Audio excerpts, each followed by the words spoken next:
कल करीब 1:30 बजे ये लड़का अपने घर से निकला है। सीसीटीवी फुटेज में दिखा है कि ये लड़का अपनी बाइक पर इस लड़की के घर गया है। उनके घर पे पड़ा, कपड़े फट रहे उसके नीचे से। क्या वो इतने फ़ोन उठाने के बाद उसके पास फ़ोन है, उसका फ़ोन उठा के कह सकती है आपका बच्चा पड़ा? एक बार में मार दो, टॉर्चर करके मारना कैसा मारना होता है ये मैंने पहली बार अपनी लाइफ में देख लिया। हमने फिल्मों में तो देखा था, लेकिन सच में ऐसा यहाँ सहारनपुर में पहली बार। छात्र का शव मिलने से परिजनों में मचा हड़कंप। टॉर्चर कर निर्मम हत्या का लगाया गया आरोप। दोस्तों ने बताया लड़की के घर का पता, लड़की भी मिली बेहोश। क्या है पूरा मामला, जानने के लिए बने रहे वीडियो के अंत तक। नमस्कार, मैं गगनदीप और आप सब देख रहे हैं सिटी वेब न्यूज। सहारनपुर के राधा विहार निवासी 12वीं कक्षा के छात्र का शव मिलने से परिजनों में हड़कंप मचा हुआ है। बताया जा रहा है कि छात्र ट्यूशन का बोलकर घर से निकला था, लेकिन घर वालों को भविष्य के गर्भ में छुपी दुर्घटना का अंदेशा न था। वह नहीं जानते थे कि यह उनके बच्चे से उनकी आखिरी भेंट बन जाएगी। अजय शर्मा सिटी कोतवाली के मोहल्ला राधा विहार कॉलोनी में रहते हैं। उनका 17 वर्षीय बेटा उज्जवल शर्मा 12वीं कक्षा का छात्र था। चाचा अर्जुन पंडित के अनुसार उज्जवल गुरुवार की दोपहर 12 बजे ट्यूशन के लिए घर से निकला था। वह रुड़की के कॉलेज में पढ़ाई करता था, लेकिन जब वह समय से घर नहीं लौटा तब परिवार के लोगों को उसकी चिंता हुई। उन्होंने छात्र के फोन पर बार बार कॉल की, लेकिन उसने फोन नहीं उठाया, बल्कि कई दफा फोन स्विच ऑफ होकर स्विच ऑन हुआ, लेकिन उनका कॉल रिसीव नहीं हुआ तो घर वालों की चिंता और ज्यादा बढ़ गई। चाचा के मुताबिक जब उसके दोस्तों से उज्जवल के बारे में पूछा गया तब उन्होंने बताया कि हमें पता है कि वह कहां पर मिल सकता है। दोस्त परिजनों को करीब 2.5 किलोमीटर की दूरी पर मोरगंज स्थित एक मकान में ले गए। चाचा अर्जुन पंडित का आरोप है कि जब वह मोरगंज स्थित मकान में पहुंचे तो एक महिला घर से बाहर निकल कर आई। उसके बार बार उज्जवल के बारे में पूछने पर भी उस महिला ने उन्हें कुछ नहीं बताया, ना ही घर के अंदर आने दिया। उज्जवल के चाचा ने बताया कि जब हमने घर के बाहर खड़े होकर उज्जवल को फोन मिलाया तो किसी ने भी उसका फोन नहीं उठाया, लेकिन फोन की घंटी की आवाज हमें घर के अंदर से सुनाई दी। तब जबरन जब हम लोग उनके घर में घुसे तो एक कमरे में उज्जवल का शव जमीन पर पड़ा हुआ मिला। उसकी बॉडी अकड़ चुकी थी। चाचा का आरोप है कि पूरे शरीर पर कहीं भी कोई चोट का निशान नहीं था, सिर्फ और सिर्फ उसके प्राइवेट पार्ट पर नीले निशान पड़े हुए थे और उसका प्राइवेट पार्ट सूजा भी हुआ था। उसकी पैंट भी बुरी तरह से फटी हुई थी। इसी मकान के दूसरे कमरे में एक लड़की भी बेहोश पड़ी हुई मिली। महिला ने बताया कि वह उसकी बेटी है। उस लड़की को भी अस्पताल में भर्ती कराया गया। डॉक्टर के मुताबिक लड़की में भी जहर के लक्षण मिले हैं। लड़की सहारनपुर के कॉलेज में पढ़ाई करती है।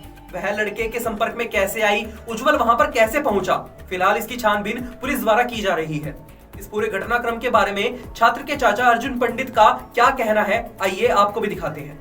कल घर से ट्यूशन के कह के निकला है और 4:30 तक वापस आएगा। 4:30 बजे तक ये वापस नहीं आया। हमने बहुत फ़ोन मिला, इसने फ़ोन नहीं उठाया। जब भी फ़ोन जाता था कभी स्विच ऑफ आ रहा, कभी बेल जा रही है। उसके बाद इसके दोस्तों को फ़ोन मिला। इसके दोस्तों ने बोला अंकल हमें पता है कहाँ रात 8:30-9 बजे। वो हमें ले गए, कोई लड़की वंशिका गर्ग नाम से है, मोरगंज में रहने वाली है वो। अब उसके घर गए, उसका घर ढूंढते रहे। उसने फ़ोन उसकी माँ कभी उठा रही, कभी नहीं उठा पा रही वो। और उसने उसका लड़का बाहर खड़ा, वो बोलता है भैया आपका लड़का बेहोश है, कपड़े फटे हुए हैं। मुझे लगा कोई एक्सीडेंट हुआ होगा, चोट लगी हो, गली में गिर गया होगा, किसी ने असरा दे दिया। वहाँ जाके देखा बच्चे के नीचे से पैंट ये फटी हुई, इतनी नीचे से पैंट फटी हुई, पेट शर्ट ऊपर करी हुई। हमने बॉडी का हाथ लगा, बिल्कुल बॉडी ठंडी बर्फ़ की तरह सीधी स्ट्रेट। हमने कुछ नहीं सोचा, वहाँ से बच्चे को उठा के अस्पताल ले आए सीधा।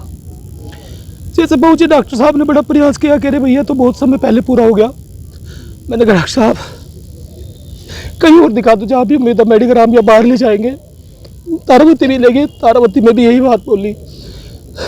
क्या लगता है आपको कि क्या कुछ रहा होगा? तो ये एक बात बताओ, बच्चा जब ये कह रहे बेहोश है, वो उनके घर पे पड़ा, कपड़े फट रहे उसके नीचे से। क्या वो इतने फ़ोन उठाने के बाद उसके पास फ़ोन है, उसका फ़ोन उठा के कह सकती है आपका बच्चा पड़ा? सड़क पे कोई एक्सीडेंट से पड़ जाएगा, लेकिन लोग उठा के कहेंगे आपका बच्चा पड़ा है, या फ़ोन उठा के किसी को बोलेंगे उसके पहले नंबर पे। हम 4:30 बजे से फ़ोन कर रहे हैं, 9 बजे तक उन्होंने फ़ोन उठाया। उसके दोस्त इतने फ़ोन कर रहे हैं उस लड़की की मम्मी को, उसने कोई फ़ोन नहीं उठाया। मोरगंज शहर के बीच में थाने के सामने पिछले वाले गेट के, वहाँ से हम लेके आ रहे हैं। क्या आस पड़ोस के लोगों ने भी देखा किस स्थिति में क्या रहा हो। लड़के से कोई मामला चल रहा था क्या? भैया उसकी माँ भी कहती है, हमारे भैया ने भी, बच्चे भी बोलते उसको बैन बनाया हुआ है। अब क्या कहानी रही वो जाने, ऊपर वाला जानता है।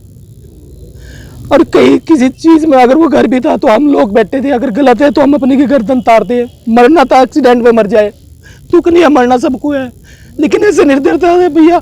डॉक्टर से पूछा मैंने, कहा कोई जहर वहर दिया है क्या, उल्टी उल्टी क्यों नहीं कर रहा, कुछ इसको इंजेक्शन दिया है, कहीं कुछ ऐसा चोट निशान गला घोट के मारा हो, तो कुछ नहीं बोले भैया, हमें समझ में नहीं आ रहा। हमने देखा मेरे साथ जितने साथी परिवार के लोगों ने नीचे से जो पैंट पड़ी, कहीं टांग दबा के तो नहीं, तड़पा के तो नहीं मारा, मुझे लग रहा उसको बहुत टॉर्चर करके मारा है।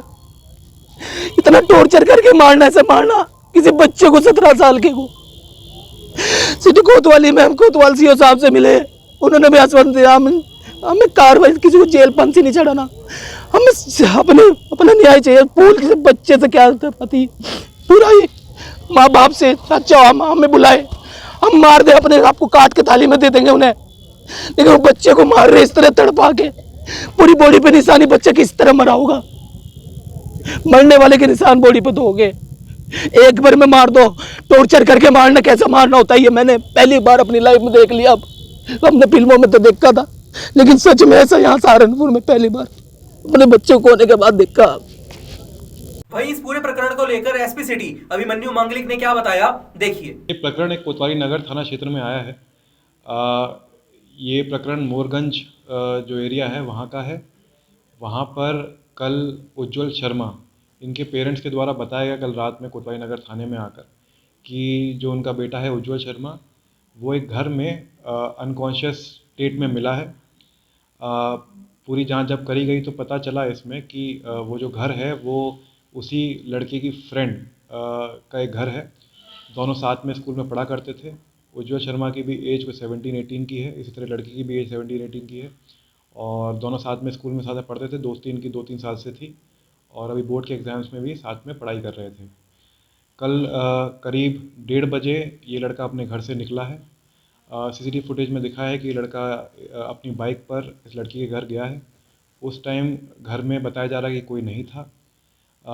उसके बाद से ही इसने अपने घर वालों के फ़ोन रिसीव नहीं करे, कोई मैसेज का जवाब नहीं दिया, और शाम को जब घर वालों ने ढूंढना स्टार्ट किया तो किसी कॉमन फ्रेंड के माध्यम से, दोनों का जो कॉमन फ्रेंड था उसके माध्यम से उनको पता चला कि ये लड़की के घर में है।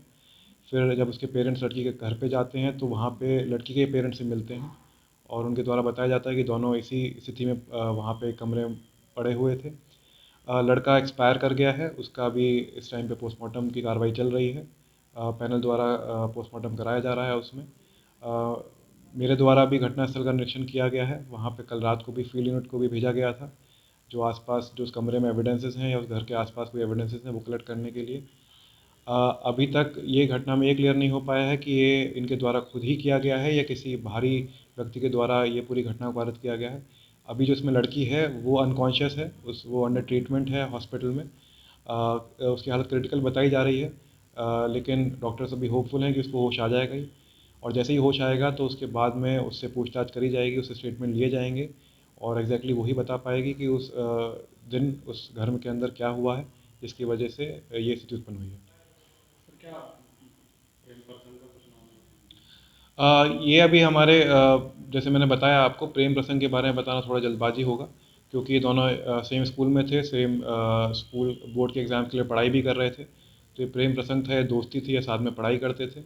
अभी तक यही समझ आया कि दोनों साथ में पढ़ाई करते थे। दोनों की जब व्हाट्सएप चैट देखी गई हैं तो पढ़ाई से ही संबंधित हैं, और किस स्थिति में ये सब हुआ है ये इसकी भी जाँच चल रही है। इस खबर से जुड़ी अपनी राय हमें कमेंट बॉक्स में जरूर बताइएगा। फिलहाल के लिए बस इतना ही।